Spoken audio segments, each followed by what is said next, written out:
À la fin des années 60, le vaste Causse du Larzac, situé au sud du Massif central, est une zone considérée par les pouvoirs publics comme désolée, uniquement peuplée d'éleveurs de brebis, dont le lait est destiné aux fromageries de Roquefort. Une extension du camp militaire était déjà prévue depuis longtemps. Elle était même souhaitée par certains commerçants et notables, pour dynamiser la région durement touchée par la crise des industries de la peau. Du point de vue de l'armée, cette extension allait permettre d'agrandir considérablement les champs de manœuvre loués aux armées allemandes et anglaises pour leur entraînement. Et du point de vue des spéculateurs fonciers, l'affaire s'annonçait très lucrative. Ils allaient pouvoir vendre chèrement à l'armée des propriétés achetées une bouchée de pain. Mais, depuis peu, la donne avait changé sur le plateau. De nouveaux cultivateurs s'étaient installés, avec des méthodes et des équipements innovants, mettant en route ce qui a été qualifié de révolution silencieuse.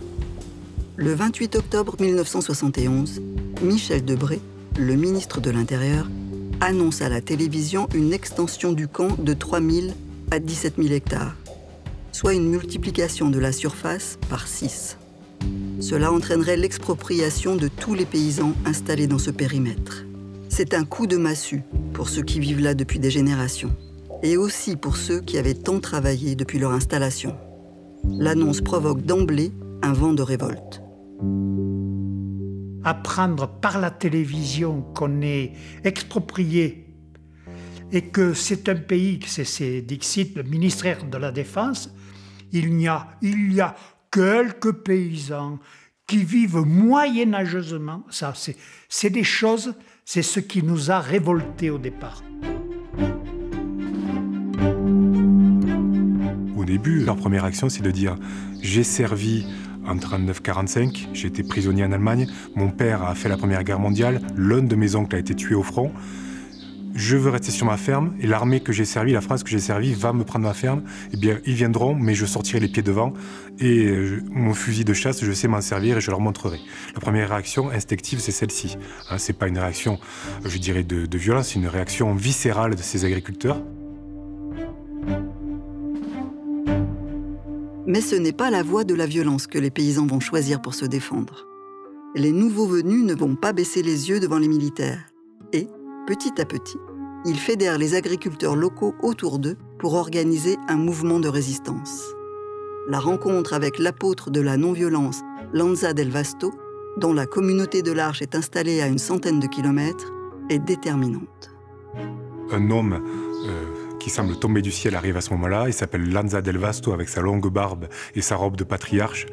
Il surprend beaucoup les agriculteurs. Ça les rassure quand même parce qu'il est catholique. Alors il est un peu gandhien, il ne sait pas trop ce que ça veut dire. Il est passé par l'Inde dans sa jeunesse. Mais le côté catholique et le fait qu'ils connaissent aussi bien la Bible, mieux qu'eux, entre parenthèses, ça les rassure.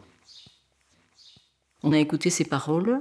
On comprenait peut-être pas tout, on découvrait la non-violence. Et puis à la fin de sa conférence, il nous a proposé de faire un jeûne de 15 jours. Donc il y a eu des oufs dans la salle. Et puis bon, on disait, il est fort, c'est formidable. Mais il nous a demandé de se joindre à lui, si on pouvait, pour une journée, 2 journées.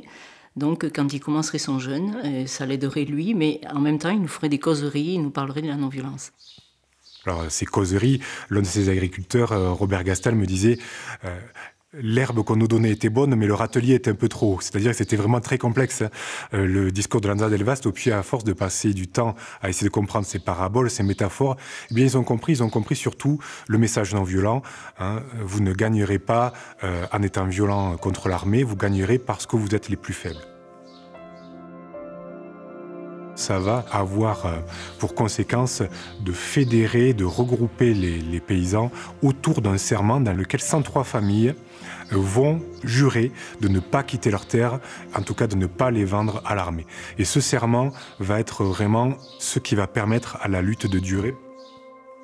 Je pense que s'il n'y avait pas eu le jeûne, la lutte aurait été différente. Ça a été un moteur, un premier moteur, qui nous a fait comprendre, je pense que je ne suis pas la seule dans ce cas, à avoir compris que la non-violence était notre seule force, finalement.